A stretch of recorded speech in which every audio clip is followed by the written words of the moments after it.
You gorgeous, gorgeous. Where's all this dribblness coming from? Just wipe it on your back.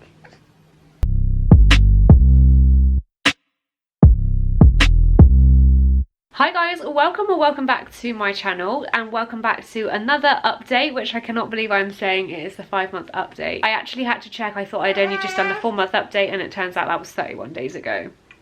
I don't know where my life's going. So I'm doing this in a bit of more of a vloggy way because there isn't loads to catch up on. There is like milestones that she has reached, and there are a few of them, but in terms of like everything that I normally talk about, like how many ounce bottles she has, if she sleeps through the night, what clothes that she fits into, everything is literally the same in terms of that. But we have reached milestones this month, and since she's reached those milestones, life feels like it's gone so fast, like ridiculously fast, and I'm a bit scared now. It just feels like it's not going to stop. So if you saw my Instagram, you would know that I actually did film this, but I did miss out a couple things, so I thought I would refilm it. And to be fair, I did say on my Instagram thing that the first thing that I filmed, it was horrendous. Like my hair looked absolutely awful, and I've just gone and got a cut, so I thought I would redo it and include the things that I've missed. Hopefully little baby girl will stay stay quiet for this whole video, because she definitely didn't do that if you saw my 4-month update. So firstly, we got her seen by a health visitor because we started to get really worried about her weight. She's very tall, but she's not chunking out very much, and when you see her compared to other 6-month-old babies, or sorry, 5-month-old babies,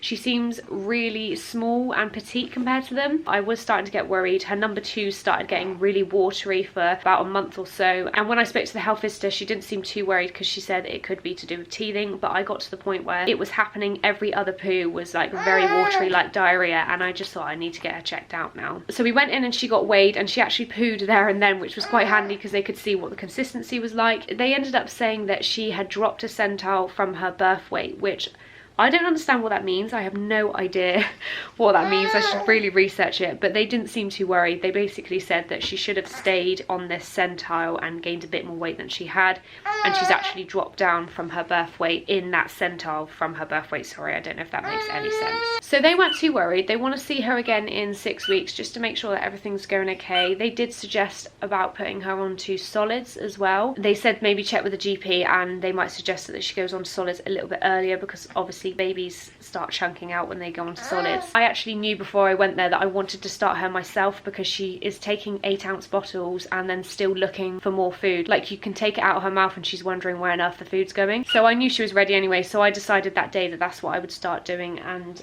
that's what we have done. So that's another thing that has changed this month. We have started weaning her, and we are starting very, very gradually. I've only started with a couple spoonfuls of rusk mixed in with her milk, and she seems to really, really enjoy it. I think this morning was about the 4th day of doing it, and she actually pulled her mouth towards it and tried to open her mouth and go towards the spoon, which was amazing. It was so nice to see. Do you want to come up? So she is really loving her food, and I can't wait to start giving her different things like vegetables and things like that. And I think eventually, when I've got the hang of it, I will do a weaning, like making it simple for you guys, because you guys really loved the simplicity of my formula feeding video. So I think I'll do that for you guys once I've got the hang of it, because right now I am nervous to do any of it, to be honest. But yes, that's going really well. The other thing that has also happened this month is 2 little teeth have come through, haven't they? So I will insert a picture of her 2 little teeth, and these came out of nowhere. There was no grouchiness, there was no redness, and suddenly she was chomping on Daddy's finger, as you do, and he pulled his finger away and was like, ow, that's really sharp. And when we looked in, there was actually 1 little tooth poking through down the bottom, and it turned out the next day.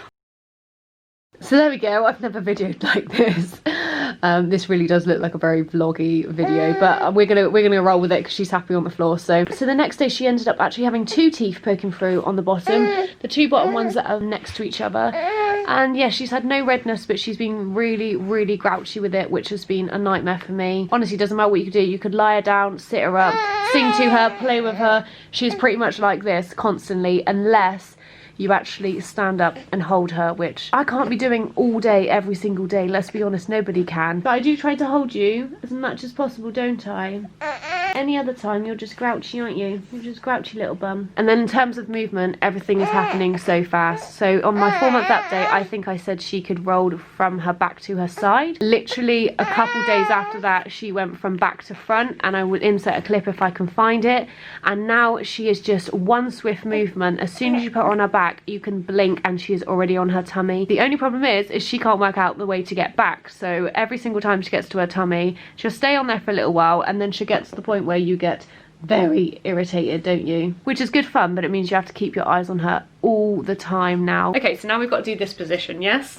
Happy? So if you'd seen my Instagram, you'll know that I also did a baby's first swim this past month. So as a couple, we decided that we weren't going to let lockdown ruin our first memories with Lila. So one of those was to go swimming when she was little. So we decided we would blow up a paddling pool, which was quite a deep one, enough for her to be able to properly swim around in. And she had very mixed feelings about it. She was very serious, didn't really know what to make of it, but she did enjoy it in the end, and we did get a few smiles out of her. So if you've seen my Instagram, you will see that I have pictures of that. I was going to make it into a vlog, but it turns out that the vlog didn't really go as according to plan, so I thought I would just insert it into this video instead. And yeah, that is pretty much everything that has changed in this last month. So I'm sorry this isn't a very vloggy situation, but sometimes it is really hard to just sit down with her, and I thought I would try it a little bit different and just do what she wants to do. So thank you guys so much for watching. If you haven't subscribed to me already and you'd like to, then please don't forget to hit that subscribe button before you leave, because it really helps to support my channel, and I'd love to get to know you guys a little bit more. And we will see you guys in the next video.